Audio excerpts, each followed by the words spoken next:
जय हिंद दोस्तों, welcome back to my YouTube channel education your future. I am Dheeraj Prajapati.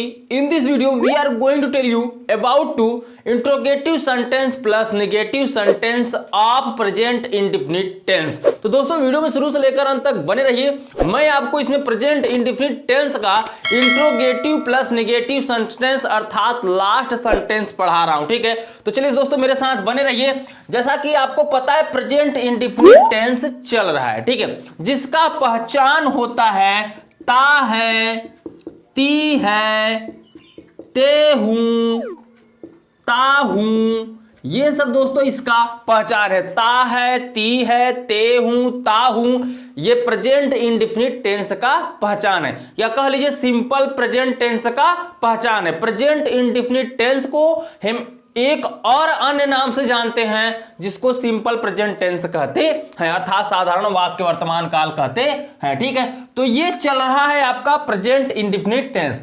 अब आपको पढ़ना है इंट्रोगेटिव प्लस नेगेटिव सेंटेंस अर्थात प्रश्नवाचक या प्रश्नसूचक प्लस नकारात्मक वाक्य, दोनों एक साथ पढ़ेंगे। ठीक है, अब इसमें वाक्य कैसा आएगा उसको मैं आपको बताने वाला हूं। इसके पहले आपने अफर्मेटिव सेंटेंस पढ़ा, फिर नेगेटिव सेंटेंस पढ़ा, फिर इंट्रोगेटिव पढ़ा। ठीक है, अब इंट्रोगेटिव प्लस नेगेटिव दोनों को मिलाकर पढ़ेंगे। तो जो चौथा सेंटेंस होता है अफर्मेटिव, निगेटिव, इंट्रोगेटिव, और चौथा जो होता है इंट्रोगेटिव प्लस निगेटिव होता है। ठीक है, तो आप वही पढ़ने वाले हो, चौथा सेंटेंस इंट्रोगेटिव प्लस निगेटिव। जैसा कि मैंने आपको पहले ही बता दिया है कि प्रत्येक टेंस के अंतर्गत आपको 4 प्रकार के सेंटेंस पढ़ने होंगे, जो कि affirmative, negative, interrogative, interrogative plus negative होगा। ठीक है, तो मैंने सब जितने भी आपको सेंटेंसेस पढ़ाए हैं सब में कुछ ना कुछ रूल मैंने लिखाया, उसके बाद मैं आपको स्ट्रक्चर बताया हूं। ठीक है, तो वही प्रक्रिया इसमें भी करना होगा आपको। सबसे पहले आप इंट्रोगेटिव प्लस निगेटिव सेंटेंस का रूल देखना होगा। तो रूल क्या है चलिए उसको देख लेते हैं। नियम नंबर फर्स्ट अर्थात rule number first. Rule number first है जब वाक्य क्या से शुरू हो। देखिए रूल नंबर फर्स्ट है जब वाक्य क्या से शुरू हो और वाक्य के बीच में नहीं अथवा कभी नहीं, नहीं या कभी नहीं शब्द आए तो सबसे पहले सहायक क्रिया डू या डज का प्रयोग करेंगे, उसके बाद हम सब्जेक्ट का प्रयोग करेंगे, उसके बाद हम नॉट या नेबर कभी नहीं का अंग्रेजी का प्रयोग करेंगे। ठीक है, क्लियर हो गया, समझ में आ गया। अगर वाक्य क्या से शुरू है और बीच में वाक्य के बीच में नहीं या कभी नहीं शब्द कभी नहीं शब्द आ जाए तो आपको करना क्या होगा, सबसे पहले सहायक क्रिया अर्थात हेल्पिंग वर्ब डू या डज का प्रयोग करना होगा। उसके बाद जो सब्जेक्ट अर्थात होगा उस वाक्य का उसको लिख देना होगा। यदि आपके वाक्य में नहीं है तो उसका नॉट लिख देंगे, कभी नहीं है तो उसका अंग्रेजी नेवर लिख देंगे। ठीक है, चलिए फर्स्ट रूल आपको समझ में आ गया। सेकंड रूल समझिए। देखिए ये दोस्तों मैं रूल इसलिए लिखाता हूं, आज आप मुझसे पढ़ रहे हो, कभी न कभी आप भी किसी को पढ़ाओगे। ठीक है, आज नहीं तो कल आप भी किसी न किसी को पढ़ाओगे। ठीक है, तो इसलिए मैं रूल आपको बता देता हूं। बताना चाहूं तो मैं एक ट्रिक के माध्यम से पूरा टेंस आपका तुरंत समाप्त कर दूं, लेकिन दोस्तों आप डीपली में पढ़िए। ट्रिक के माध्यम से पढ़ेंगे, आधा ज्ञान रखेंगे तो कुछ मतलब निकलेगा नहीं। अगर ट्रिक के माध्यम से कहेंगे तो मैं बता दूंगा, ऐसी बात नहीं है, लेकिन आप इतना याद रखिए कि आपको आज पढ़ना है और कल किसी और को पढ़ाना है। इसमें आपको कंठस्थ होना है, मजबूत बनना है टेंस में, ताकि आपको दोबारा कभी पढ़ना ना पड़े। तो दोस्तों अब टेंस आपको कभी जिंदगी में नहीं पढ़ना पड़ेगा यदि आप मेरे चैनल के माध्यम से पढ़ते हैं तो। ठीक है दोस्तों, अभी तक आपने चैनल को सब्सक्राइब नहीं किया तो प्लीज कर दीजिए, यहां पर आपका फ्री में पूरा कोर्स कराया जा रहा है। ठीक है, देखिए जब वाक्य के बीच में क्वेश्चन वर्ड अर्थात प्रश्नवाचक या प्रश्नसूचक शब्द आए तो और बीच में क्या हो और साथ में नहीं या कभी नहीं शब्द आए, अर्थात वाक्य के बीच में नहीं या कभी नहीं शब्द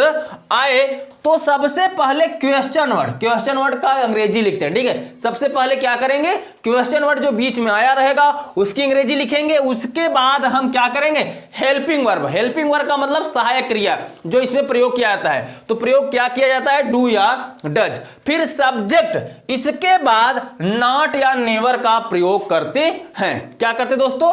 फिर सब्जेक्ट, उसके बाद हम नॉट या नेवर का प्रयोग करते हैं। ठीक है दोस्तों, ये हो गया आपका rule number second. Rule number third में मैंने लिख रखा है शेष नियम पिछले सेंटेंसेज के जैसा रहेगा। पिछले सेंटेंसेज का मतलब जैसे आप अफर्मेटिव पढ़ते आए हो, निगेटिव पढ़ते आए हो, इंट्रोगेटिव में पढ़ते आए हो, सेम रूल इसमें भी लगेगा।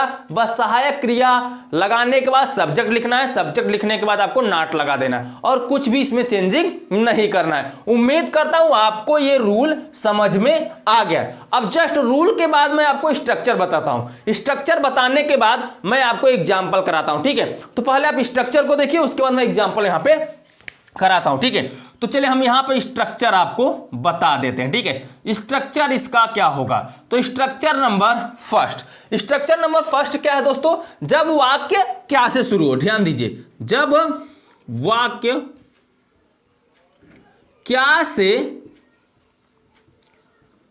शुरू हो और बीच में, और बीच या मध्य में, ठीक है, और बीच में क्या कैसा शब्द आया दोस्तों? नहीं या कभी नहीं शब्द आया। ठीक है, नहीं या कभी नहीं शब्द आए तो। ठीक है, ध्यान दीजिएगा दोस्तों, यहां पे आप शब्द लिख दीजिएगा। देखिए, जब वाक्य क्या से शुरू हो और वाक्य के बीच में, अर्थात वाक्य और बीच में, मतलब किसके बीच में? वाक्य के बीच में नहीं या कभी नहीं शब्द आए तो आपको फार्मूला क्या लिखना होगा? ध्यान दीजिए, जब वाक्य क्या से शुरू हो तो हम तुरंत सहायक क्रिया से हम क्या करते हैं? स्ट्रक्चर को बनाते हैं, अर्थात डू या डज से हम स्टार्ट करेंगे वाक्य को। ठीक है, अनुवाद करना उसका इंग्लिश में।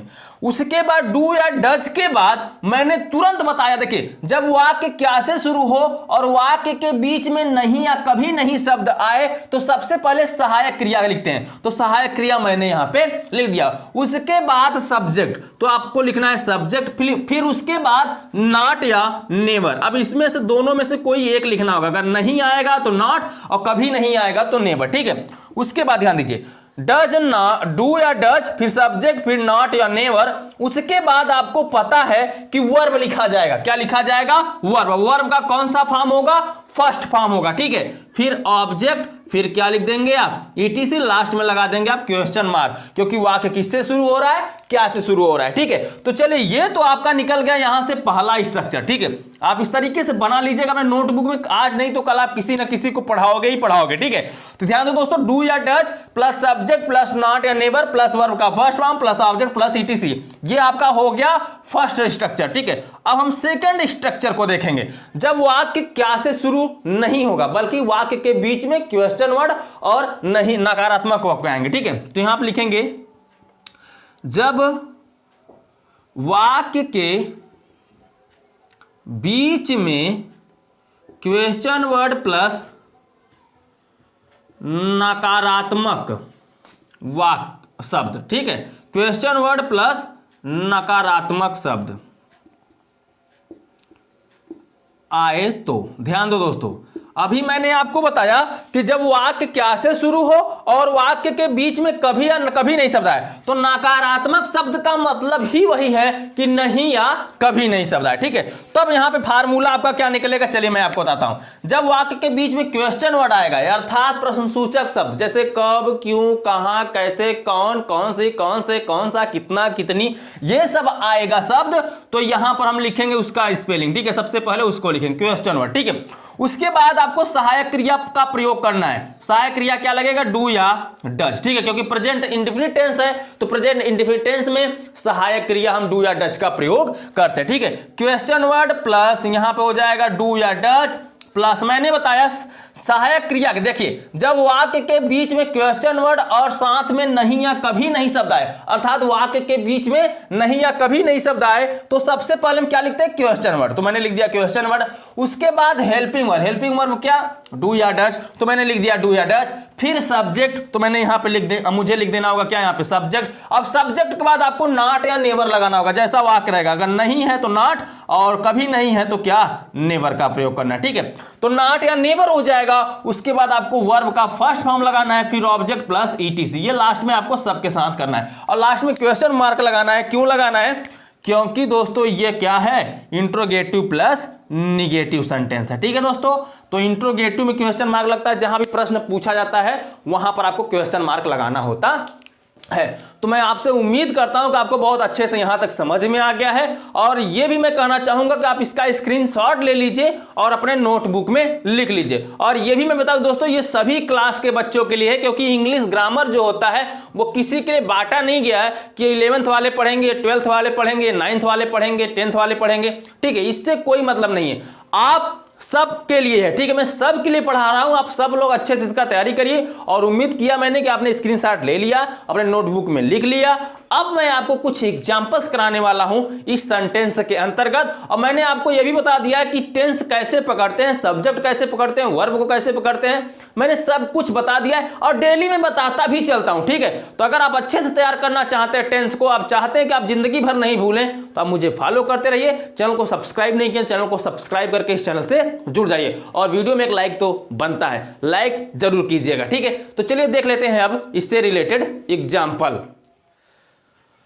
अब देखिए दोस्तों, कुछ एग्जांपल्स मैं कराने वाला हूं। अभी मैंने आपको बताया कि इंट्रोगेटिव प्लस निगेटिव सेंटेंस का रूल एंड स्ट्रक्चर। ठीक है, अब उसी स्ट्रक्चर पर आपको इस सेंटेंस को क्या करना है दोस्तों, उसका ट्रांसलेट करना है इंग्लिश में। ठीक है, तो कैसे करेंगे, अनुवाद हिंदी में आपका दिया गया है, इसका ट्रांसलेट कैसे किया जाएगा थोड़ा ध्यान दीजिएगा।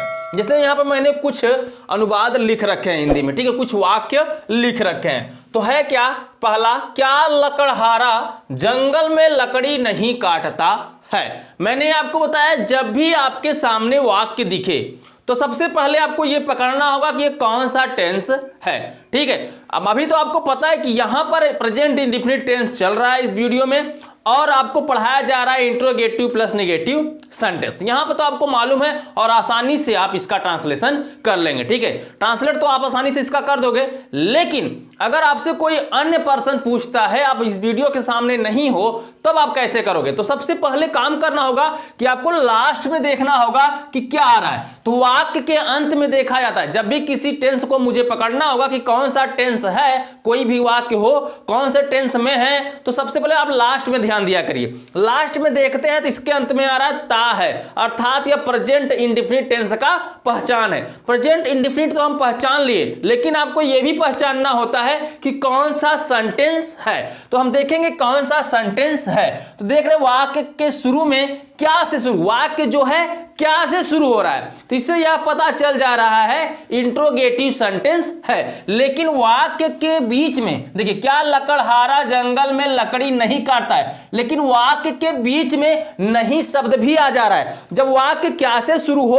और वाक्य के बीच में नकारात्मक शब्द आ जाए तो वह इंट्रोगेटिव प्लस निगेटिव सेंटेंस होता है। अगर बीच में नहीं शब्द नहीं आता तो यह क्या होता, सिर्फ इंट्रोगेटिव सेंटेंस होता। अगर वाक्य के पहले क्या शब्द नहीं आता तो वह सिर्फ निगेटिव सेंटेंस होता। लेकिन ये दोनों शब्द आ गए हैं, क्या और नहीं, दोनों शब्द आ गए हैं, इससे यह क्या बन जा रहा है दोस्तों, इंट्रोगेटिव प्लस निगेटिव सेंटेंस। ठीक है, तो इसका अनुवाद अब कैसे करेंगे उसको आपको देखना। ठीक है, मैंने स्ट्रक्चर बना रखा है, जब वाक्य क्या से शुरू हो और वाक्य के बीच में नहीं या कभी नहीं शब्द आए तो क्या करना है, और बीच में क्या है, नहीं या कभी नहीं शब्द आए, तो सबसे पहले आपको डू या डज से स्टार्ट करना है।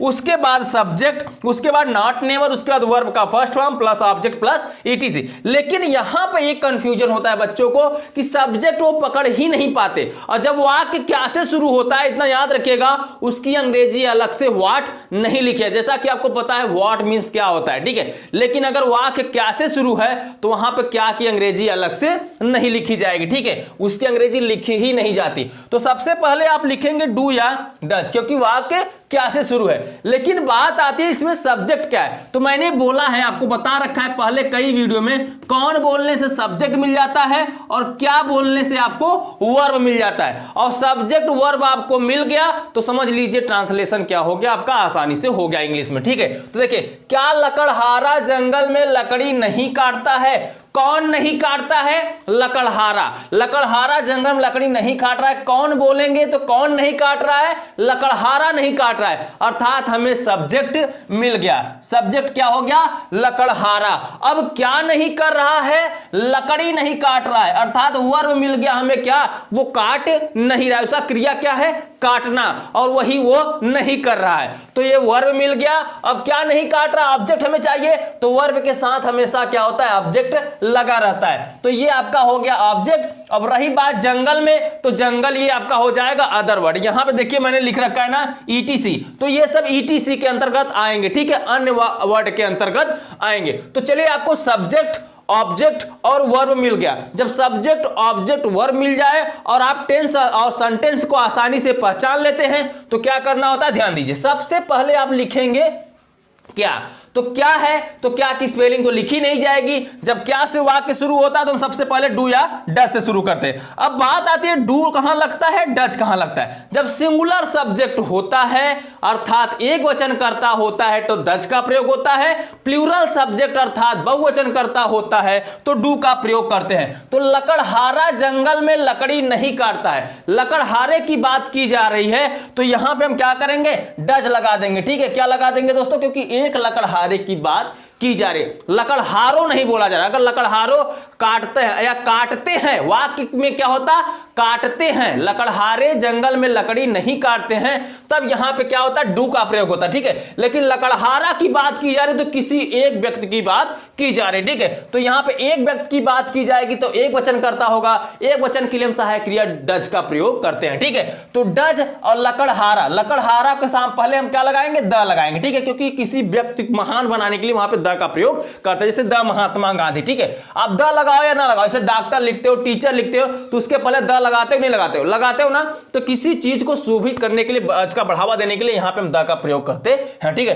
तो डज द लकड़हारा, लकड़हारा का स्पेलिंग हो जाएगा वुड कटर, ठीक है। तो आप यहां पे लिख देंगे वुड कटर, लकड़हारा, ठीक है। तो डज द वुड कटर क्या करता है, अब आपको देखिए सब्जेक्ट आपने क्या लिखा, हेल्पिंग वर्ब, उसके बाद सब्जेक्ट, सब्जेक्ट के बाद आपको यहां पे क्या लिखना होगा दोस्तों, नॉट या नेवर। तो ना नहीं है, यानी नॉट या नेवर का मतलब नहीं लिखा जाएगा ना, तो नहीं की स्पेलिंग लिखेंगे क्या, नॉट, क्योंकि नॉट मींस होता है नहीं, ठीक है।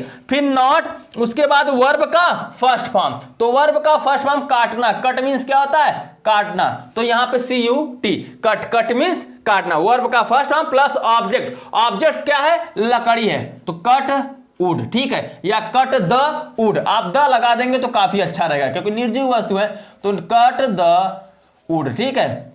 उसके बाद फिर प्लस ETC, तो कहां नहीं काट रहा है, जंगल में, तो इन द फॉरेस्ट, ठीक है। तो आप यहां पे लिख देंगे इन द फॉरेस्ट, ठीक है, यहां पे लिख दीजिए आप इन द फॉरेस्ट, या जंगल को जंगल भी आप लिख सकते हैं। तो does the wood cutter not cut the would in the forest, ठीक है, क्लियर हो गया, समझ में आ गया वाक्य, नहीं समझ में आया तो एक दो और देखिए। चलिए दूसरे को देखते हैं, क्या मछुआरा तालाब में मछली कभी नहीं पकड़ता है, क्या मछुआरा, तो देखिए यहां पर भी वाक्य किससे शुरू हो रहा है, क्या से शुरू हो रहा है, और बीच में क्या शब्द आ रहा है, कभी नहीं, अर्थात नहीं या कभी नहीं शब्द आए, तो इससे यह क्लियर हो जाता है कि कौन सा दोस्तों, कौन सा टेंस है, सेंटेंस है, इंट्रोगेटिव प्लस निगेटिव। लेकिन टेंस पकड़ना होता है तो वाक्य के हम लास्ट में देखते हैं, वाक्य के लास्ट में ता है, ती है, आया है, इससे क्लियर हो जा रहा है कि प्रेजेंट इंडेफिनिट टेंस है। और क्या कभी नहीं वाक्य में दिख जाए तो इसे जान लीजिए इंट्रोगेटिव प्लस निगेटिव सेंटेंस है। तो मैंने इंट्रोगेटिव प्लस निगेटिव सेंटेंस का यहां पे दो फॉर्म स्ट्रक्चर लिखा रखे हैं, तो पहले स्ट्रक्चर को हम देखेंगे क्योंकि वाक्य क्या से शुरू है। जब वाक्य क्या से शुरू होता है तो हम पहले स्ट्रक्चर पर फोकस करते हैं। तो सबसे पहले हम डू या डज लिखते हैं, ठीक है। लेकिन डू या डज कब लिखा जाएगा, जब हमें सब्जेक्ट मालूम होगा। तो हम सब्जेक्ट पकड़ेंगे, क्या मछुआरा तालाब में मछली कभी नहीं पकड़ता है, कौन नहीं पकड़ता है, कौन बोलने से हमें सब्जेक्ट मिल जाता है अर्थात कर्ता मिल जाता है, कौन नहीं पकड़ता है, मछुआरा, अर्थात हमें यहां पे सब्जेक्ट मिल गया। क्या नहीं करता है, पकड़ता है, ठीक है, हमें वर्ब मिल गया। और क्या नहीं पकड़ता है, मछली, तो ऑब्जेक्ट मिल गया। वर्ब के साथ हमेशा ऑब्जेक्ट लगा रहेगा, तो कभी नहीं है तो अलग से वर्ड आ रहे हैं, ठीक है, नकारात्मक को व्यक्त करने के लिए। तो वर्ब ऑब्जेक्ट मिल गया, लेकिन कहां नहीं पकड़ता, तालाब में, तो ये तालाब जो है अदर वर्ड के अंतर्गत आपका आ जाएगा, ठीक है। चलिए सबसे पहले आप डू या डज का प्रयोग करेंगे। अब यहां पर डू का प्रयोग किया जाएगा या डज का। देखिए एक वचन करता होगा तो डज, बहुवचन करता होगा तो डू। तो देखा जाए मछुआरा तालाब में मछली कभी नहीं पकड़ता है। अगर हम यहां पर देते क्या मछुआरे तालाब में मछली कभी नहीं पकड़ते हैं तो वो क्या हो जाता, बहुवचन। अगर ते है आता तो बहुवचन को व्यक्त करता, लेकिन यहां पे ता है आया है, इसलिए यह क्या कर रहा है, एक वचन को यथा सिंगुलर सब्जेक्ट को व्यक्त कर रहा है। तो यहां पर क्या प्रयोग हो जाएगा दोस्तों, डज का। ठीक है, इतना वाक्य के अंत में इतना ध्यान दीजिएगा, ये पकड़ना होगा आपको, थोड़ा कॉमन सेंस लगाना होगा। तो डज द, उसके बाद ध्यान दीजिए डू या डज के बाद क्या लगाना होता है, सब्जेक्ट। तो द फिशरमैन, फिशरमैन मींस होता है दोस्तों मछुआरा। ठीक है, तो यहां पे आप लिखेंगे द फिशरमैन। उसके बाद नॉट या नेवर, तो कभी नहीं है, तो कभी नहीं की स्पेलिंग हम क्या लिखते हैं, नेवर। ठीक है, फिर वर्ब का first form, does the fisherman never. उसके बाद वर्ब का फर्स्ट फॉर्म, तो पकड़ना, पकड़ना किस मींस होता है, कैच, कैच मींस पकड़ना। तो कैच ऑब्जेक्ट क्या हो जाए, कैच द फिश। ठीक है, तो यहां पे द फिश, फिश मींस होता है मछली। तो द कैच द फिश कहां, तालाब में, तो इन द पॉन्ड। ठीक है, द लिखो या ना लिखो या इन पॉन्ड लिख सकते हो। ठीक है, तो चलिए हम यहां पे लिख देते हैं इन द पॉन्ड।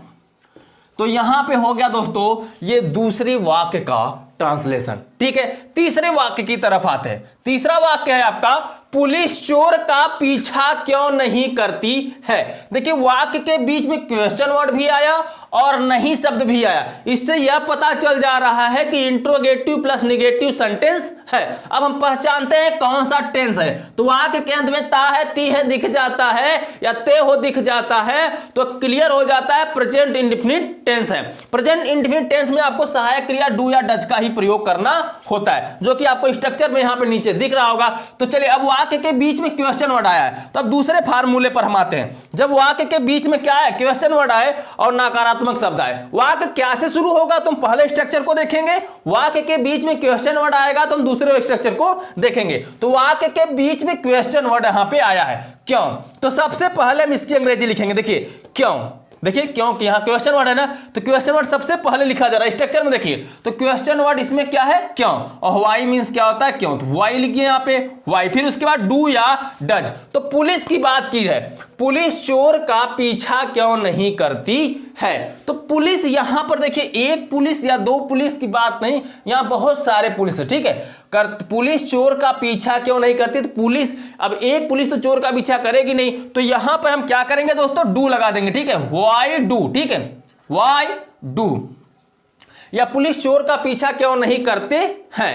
तो यहां पे इस तरीके से आप लिख सकते हैं, करते हैं कर दीजिए। ठीक है, क्यों नहीं करते हैं, तो पुलिस चोर का पीछा क्यों नहीं करते हैं, तो यहां पे हो जाएगा वाई डू। उसके बाद आप क्या लिखोगे दोस्तों, वाई डू, बहुवचन हो गया ना, करते हैं आ गया, तो वाई डू। उसके बाद फिर आप लिखेंगे सब्जेक्ट। तो सब्जेक्ट कौन है दोस्तों, कौन पीछा नहीं करता है, कौन बोलने से हमें सब्जेक्ट मिल जा रहा है, तो कौन पीछा नहीं करता है, पुलिस नहीं करता है, तो डू द पुलिस। ठीक है, तो आप लिखेंगे यहां पे टू द पुलिस। उसके बाद सब्जेक्ट हुआ नॉट या नेवर, तो नहीं शब्द है, तो नहीं के लिए हम क्या व्यक्त करते हैं, नॉट लिखते हैं। ठीक है, अगर कभी नहीं होता तो हम नेवर लगा देते हैं। ठीक है, फिर वर्ब का फर्स्ट फॉर्म, क्या नहीं करते हैं, पीछा करना, तो यहां पे हो जाएगा फॉलो। ठीक है, फॉलो मींस क्या होता है, पीछा करना। अब किसका पीछा करना, चोर का, तो का की अंग्रेजी इसमें अलग से नहीं लिखी जाए। जब भी वाक्य के में ऐसा शब्द आए का की के, और उसकी अंग्रेजी अलग से नहीं लिखी जाती। ठीक है, तो why do the police not follow the thief. ठीक है, तो यहां पे आप लिखेंगे द थीफ। क्लियर हो गया दोस्तों, तो यहां पर लगा देंगे आप क्वेश्चन मार्क, द थीफ, इसको एफ कर दीजिएगा, ध्यान दीजिएगा। तो ये रहा वाक्य नंबर 3, इसका ट्रांसलेशन आपको समझ में आ गया है। चलिए चौथे को देख लेते हैं, चौथे का अनुवाद आप कैसे करेंगे, ध्यान दीजिए। अध्यापक विद्यार्थियों को गृह कार्य क्यों नहीं देते हैं। अगर आपको समझ में आ रहा है तो आप वाक्य को अपने से भी आप सॉल्व करने का प्रयास करिए। ठीक है, चलिए इसका हम अनुवाद करते हैं। अध्यापक विद्यार्थियों को गृह कार्य क्यों नहीं देते हैं। तो सबसे पहले देखेंगे वाक्य के बीच में क्या आ रहा है, क्वेश्चन वर्ड और नकारात्मक शब्द। जब दोनों आते हैं तो अर्थात इससे पता चल जा रहा है कि इंट्रोगेटिव प्लस निगेटिव सेंटेंस है। अब इंट्रोगेटिव प्लस निगेटिव सेंटेंस जब रहता है तो अब ये आपको पता करना होता है कि कौन से टेंस का है। तो हम पता यहां पे जब करते हैं, वाक्य के अंत को देखते हैं तो ता है, ती है, ते आता है, तो इससे यह भी क्लियर हो जा रहा है कि जो टेंस है प्रेजेंट इंडेफिनिट टेंस है। प्रेजेंट इंडेफिनिट टेंस है अर्थात डू या डज सहायक क्रिया का प्रयोग किया जाएगा। इतना दिमाग में आप लेके चलिएगा, ठीक है। तो अध्यापक विद्यार्थियों को गृह कार्य नहीं देते हैं, तो नहीं देते हैं वाक्य में देखिए भारी शब्द निकलना, नहीं देते हैं अर्थात एक वचन नहीं बहुत सारे अध्यापकों की बात की जा रही है, ठीक है। तो यहां पे कर्ता की आप क्या व्यक्त कर रहा है, बहुवचन को व्यक्त कर रहा है। तो सबसे पहले आप क्या बताया, जब मैंने बताया कि आपको वाक्य के बीच में क्वेश्चन वर्ड दिख जाए तो उसकी अंग्रेजी सबसे पहले, ठीक है। क्वेश्चन वर्ड वाक्य के बीच में, नकारात्मक वाक्य के बीच में दिख जाए तो सबसे पहले क्वेश्चन वर्ड। तो क्वेश्चन वर्ड क्या है, क्यों। क्यों का स्पेलिंग आप लिखेंगे व्हाई, ठीक है, व्हाई। उसके बाद डू या डज का प्रयोग करना है, सहायक क्रिया डू या डज का। तो आपको यह चेक करना है कि सब्जेक्ट एक वचन में है या बहुवचन में, सिंगुलर में है या प्लूरल में। तो यहां पे अध्यापक विद्यार्थियों को गृह कार्य नहीं देते हैं, तो एक अध्यापक की यहां पे बात नहीं की जा रही है। अगर अध्यापक विद्यार्थियों का गृह कार्य, विद्यार्थियों को गृह कार्य नहीं देता है, अगर देता है होता तो एक अध्यापक की बात की जाती है वहां पे, लेकिन अध्यापक को नहीं देते हैं अर्थात यहां पे बहुत सारे अध्यापकों की बात की जा रही है। तो कर्ता क्या हो जाएगा, बहुवचन, व्हाई डू, ठीक है, व्हाई डू। फिर उसके बाद सब्जेक्ट। तो गृह कार्य कौन नहीं देता है, कौन नहीं देता दोस्तों, अध्यापक नहीं देता है। तो क्या हो जाएगा, व्हाई डू द टीचर, ठीक है। तो व्हाई डू द टीचर, उसके बाद अध्यापक, टीचर्स कर देना होगा यहां पे क्योंकि बहुत सारे अध्यापकों की बात की जा रही है। व्हाई डू द टीचर्स, उसके बाद नॉट या नेवर का प्रयोग करना है। तो नॉट या नेवर का मतलब यहां पे नहीं शब्द है, तो यहां पे क्या कर दोगे आप, नॉट लिख दोगे, ठीक है। तो why do the teachers not, उसके बाद वर्ब का फर्स्ट फॉर्म। तो वर्ब का फर्स्ट फॉर्म क्या होता है दोस्तों, गृह कार्य देना। तो यहां पे गिव द होमवर्क, ठीक है, नॉट गिव, गिव मींस देना, गिव होमवर्क या द होमवर्क, तो आप लिखिए डायरेक्ट होमवर्क, होमवर्क, ठीक है। गिव होमवर्क किसको, विद्यार्थियों को। तो मैंने बताया का की अंग्रेजी अलग से नहीं लिखे, का की कोई सब आएगा तो इसकी अंग्रेजी अलग से नहीं लिखी जाती। तो किसको नहीं देता, विद्यार्थियों को। अध्यापक किसको होमवर्क नहीं दे रहा है, विद्यार्थियों को। तो होमवर्क द स्टूडेंट्स, ठीक है, स्टूडेंट्स। तो यहां पे आप कर देंगे द स्टूडेंट्स और लगा देंगे आप लास्ट में क्वेश्चन मार्क, ठीक है। उम्मीद करता हूं आपको बहुत अच्छे से यह दोस्तों समझ में आ गया इंट्रोगेटिव प्लस नेगेटिव सेंटेंस। आप पहले इसका स्क्रीनशॉट लीजिए, उसके बाद मैं कमेंट में दो आपको वाक्य दूंगा जिसको आपको कमेंट में इसका अनुवाद मुझे बताना होगा, ठीक है।